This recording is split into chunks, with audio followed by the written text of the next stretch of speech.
Солун.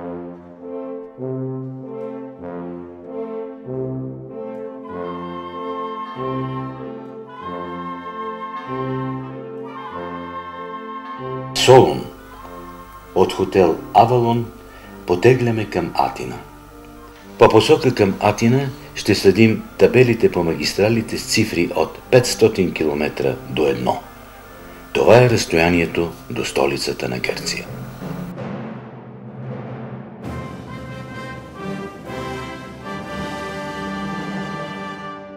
Дни преди откриването на Олимпиадата сме поканени от фериботните компании, които се развиват по проекти на Европейския съюз и ще обслужват милионите туристи, очаквани от гърците.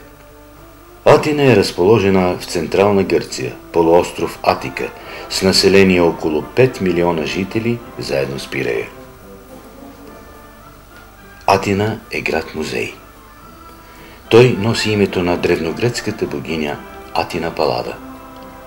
Според митологията, Ерехтей, царят на Атина, бил роден от земята и отгледан от богинята Атина.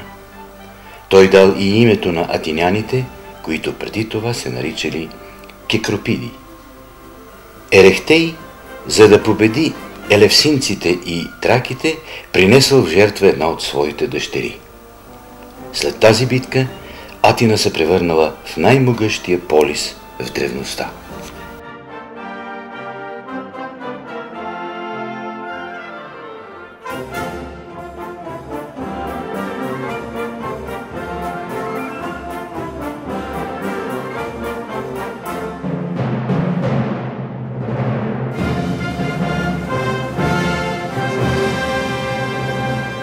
Най-голям разцвет Атина достига по времето на Перикъл. През този период под ръководството на великия Фидий започнало изграждането на Акропола. Тогава, по думите на Плутарх, се създавали произведения необикновени по своето величие и неподражаеми по простота и изящество. По това време в Атина се събрали всички знаменитости, които Перикъл включил в своето обкръжение. Освен Фидий, голямо влияние в живота на полиса оказвали Херодот, Апоксагор, Протагор, Софокъл, великият оратор Демостен и бащата на политическата комедия Аристофан.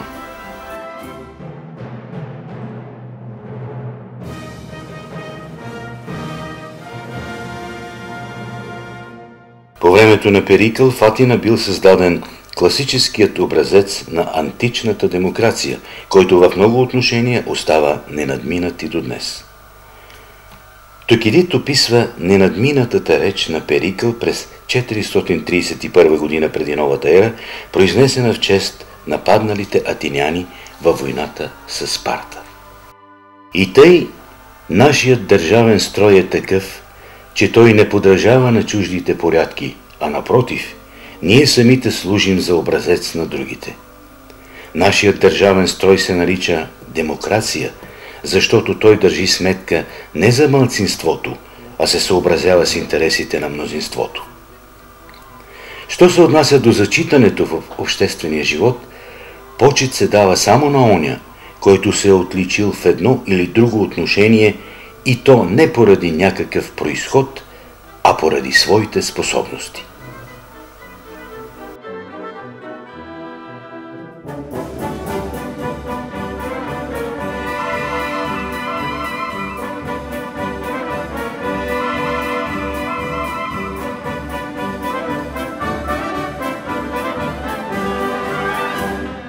Гръцката столица има и своите проблеми. Един от тях е замърсяването на околната среда. Смогът, причинен от над 2 милиона автомобили, и пренаселеността на града създават конфликтни ситуации в движението на хората, особено в пиковите часове. В скоро време пътната полиция прогнозира, че мотоциклетите ще изместят автомобилите по численост.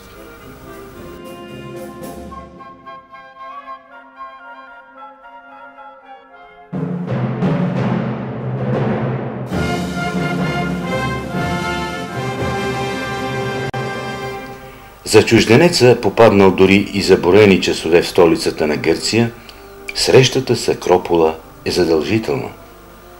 Затова не е необходимо да се качваме на хълма.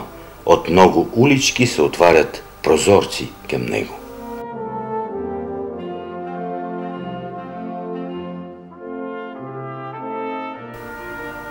Наред с изящните паметници, една от многобройните забележителности на Атина са неговите улици. Дори през студените зимни дни тук не стихва оживлението. Център на търговския живот на Атина е площад Омония. От тук радиално излизат много улици, заети от магазини и безистени. Тук в момента има много емигранти, които легално или нелегално се надяват да намерят работа покрай оживлението за Олимпиадата.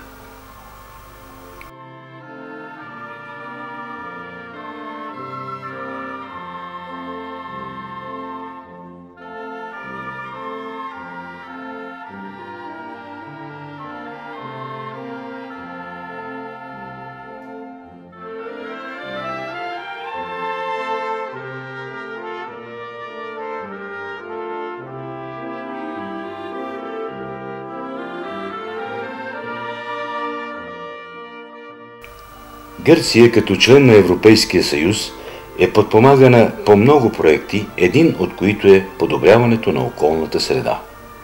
Друг голям проект е развитието на морския транспорт. По линия на Европейския съюз Гърция като морска държава приоритетно развива туризъм и морски транспорт.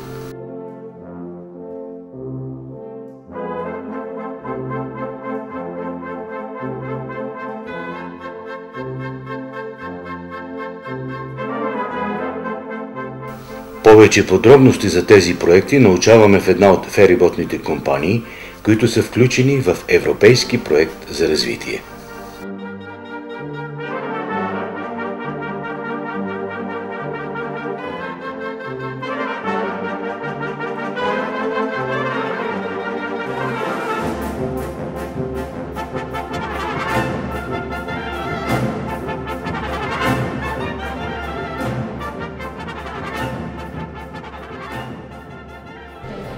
Καλημέρα σας. Η εταιρεία Mino Online ιδρύθηκε το 1972 από μια ομάδα επιχειρηματιών, κυρίως, η οποία δραστηριοποιείται στο νομό Ηρακλείου Κρήτης. Фирмата Mino Online е създадена през 1972 година в град Ираклион, остров Крит, от група бизнесмени. Първият маршрут на ферибота беше Ираклион-Пирея. И ето вече 30 години Mino Online кръстосва Средиземно море, а от 1982 година пътуваме и по Адриатическо.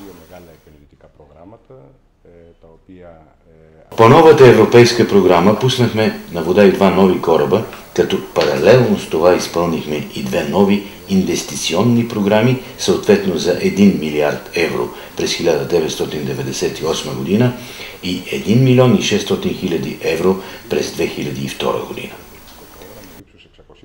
Към днешна дата Mino Online пътува с 8 нови кораба по маршрути Адриатика, Патра и Гуменица, Анкона и Венеция.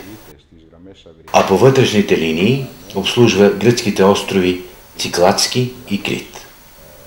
Корабите ни са бързи, луксозни, с перфектен сервис, което доставя истинско удоволствие на туристите. Mino Online поддържа представителства във всички европейски страни, откъдето е основният поток пътници по маршрутите на компанията. В Mino Online работят 1400 служители, които професионално са обучени в нашите центрове. Нашата компания участва на фондовата борса с акции, а в бранша играе водеща роля при гръцките фериботни компании. Освен това, имаме участие в авиокомпании и туристически обекти.